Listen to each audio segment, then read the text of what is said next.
What is going on there, YouTube? Gorilla Trucking out here handling business, baby. Kind of thought I'd want to get on here, and since I have my experience now a little bit with GP Transco, figured I would give my 2 cents on what I make of this company. And yeah, as officially being a CDL holder for 3 years and being with more than my fair share of trucking companies, yeah, I can say GP Transco is definitely the way to go. We're not here to speak on those other companies, but let's just say I've been with 2 major carriers in the U.S. that one of them in the U.S. likes to express their loads around different places and such. If you know, you know. And the other company, I actually gave them 2 chances to be the company that I want to run with. And well, how to put this? I guess they were just barely a good company. And after being with a just barely good company, I had to hunt for a new company. If you know, you know. Enough about that. But yeah,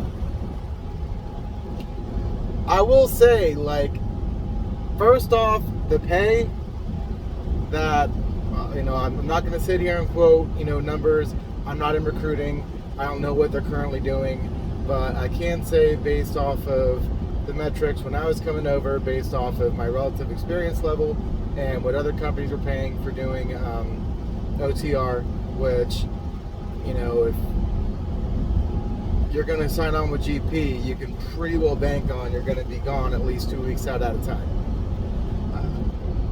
But basically, what the pay scale was based off my independent research, which I encourage anybody to do your own research. Don't take anybody's word for it.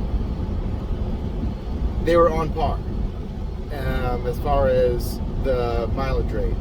And my actual real world experience, been with them since just before Christmas. My average miles are way better than any other company I've been at. And I'm doing similar trucking. I was doing regional before and dedicated and that kind of stuff. And then I was doing freight of all kinds with the last company I was with before GP. And with that company, yeah, they had their guaranteed minimal. You got to watch out for that, because the guaranteed minimal that they had me set up on was a minimal of $12.50 a week.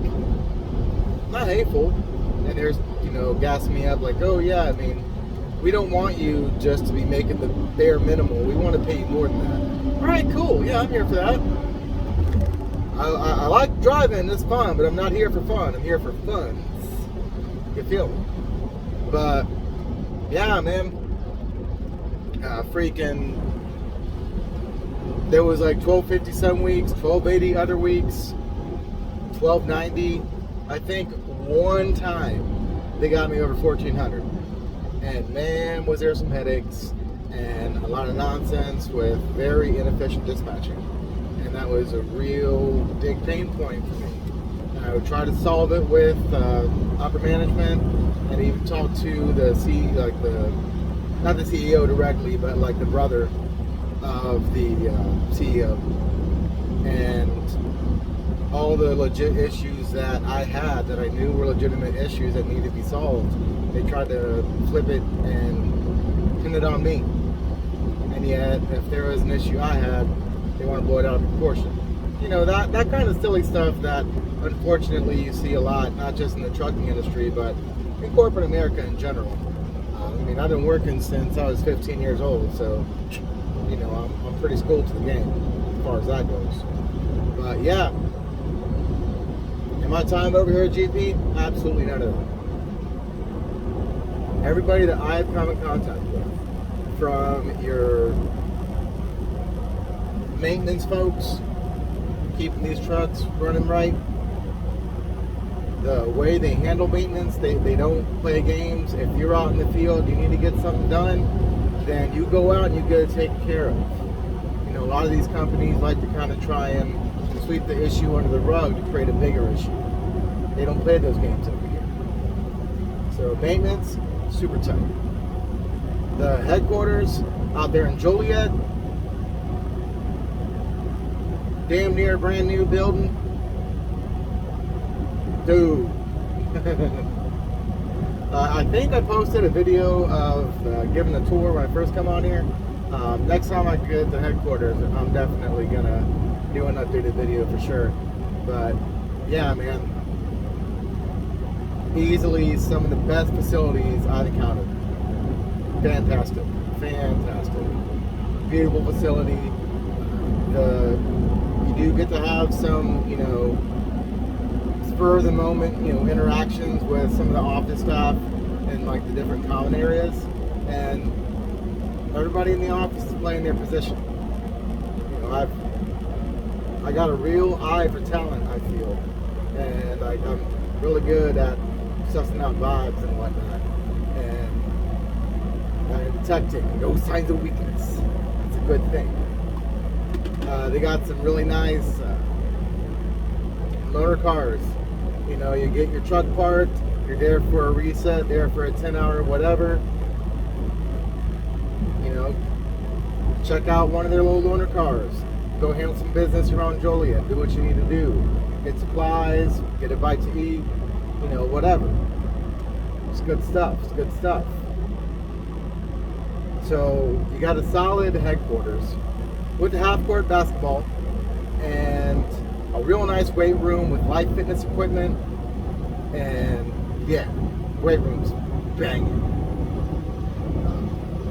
They're very pet friendly. They got loaner leashes and blankets to put on the couches so your pupper dog can hop up and be comfy there with you, and you don't gotta worry about your puppy, you know, getting fur all over their nice furniture and stuff. 2 big TVs. They got an Xbox in there, and it's lovely, lovely. Laundry, of course, that's standard, but you know, they got it. They got you covered. Plenty of parking, huge lot, easy to get in and out. I mean, chef's kiss. But then, you know, I'm not going to sit here and say that my experience with dispatch is the same that everybody's going to have and everybody has had.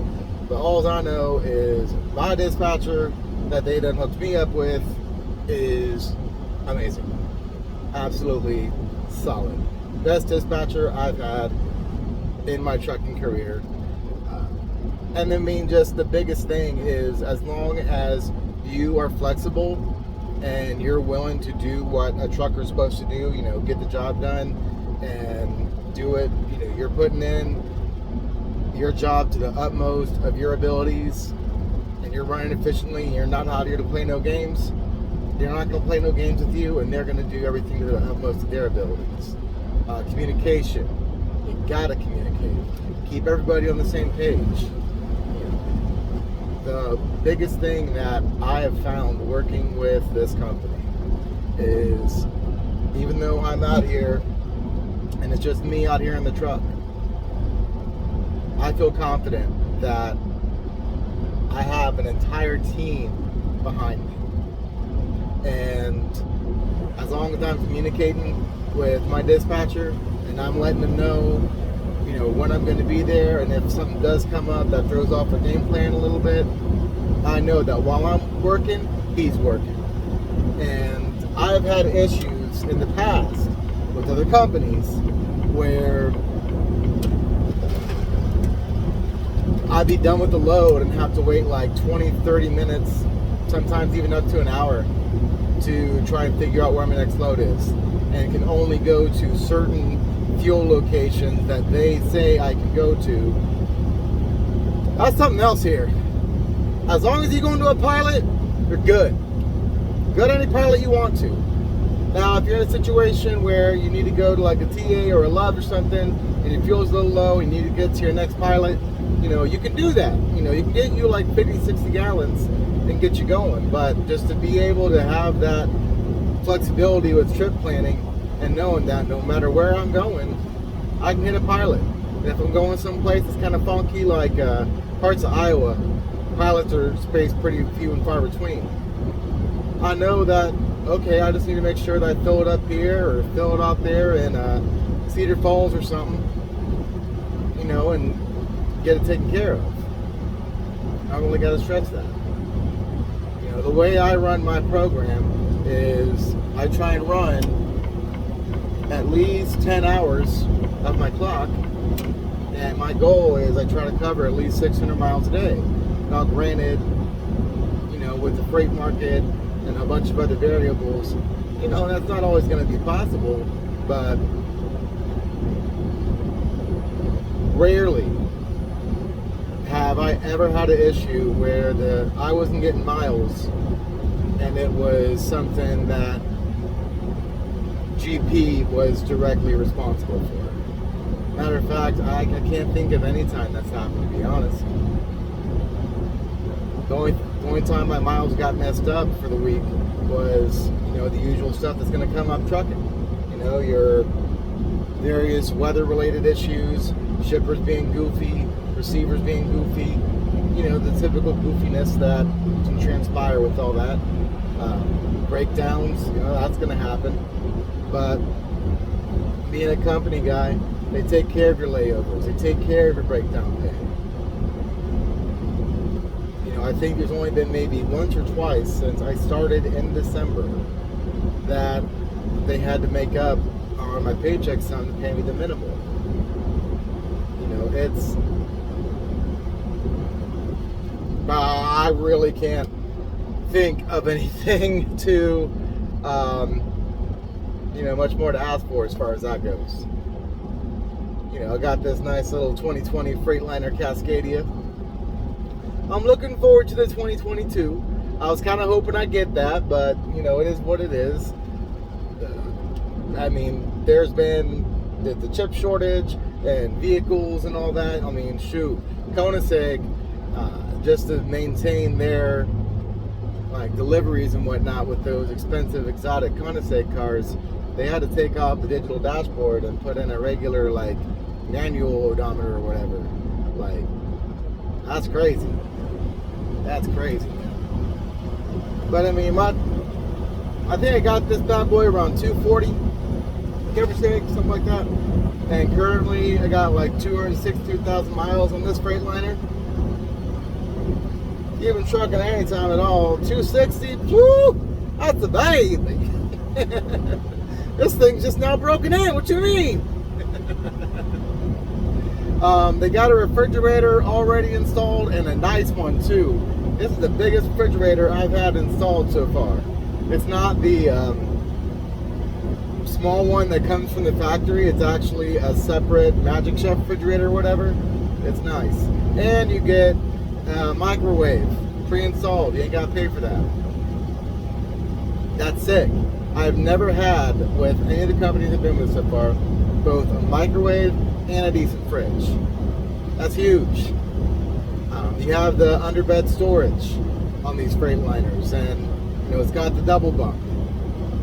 You got APUs. There's only one other company I've been with that gave you APUs. A lot of these companies, they don't do that, you know, and that can kind of suck. But yeah, I mean, I got a 1500 watt inverter on here. You know, it's already wired for my CB radio. Now I do got to pay for the antennas and all that, and pay for that installation. Well, I pay for the parts, but the shop will install it for me for free. They'll take care of that for me. But yeah, man, if you got experience, I think they're looking for at least like a year, maybe closer to 2 years. But you know, if you got some experience out here in this game and you're looking for a decent company that is going to pay you well and give you the respect you deserve as a driver, and not just say the respect, but just end up blowing smoke at you, you would be doing yourself a tremendous disservice to not at least talk to a recruiter and find out for yourself. Find out what they're going to offer you. And from what I heard, they're running with owner ops too. I mean, well, I've seen owner ops. You know, I'm looking at doing that myself. I'm not at the point yet where I got the funds set up to buy my own truck, but once they get that together, from what I'm seeing, it would be silly to not just transition from being a company guy to being an owner-operator and racking in those big checks. But that's all you boys got to say at this present moment. Gorilla trucking out. Y'all keep the shiny side up now.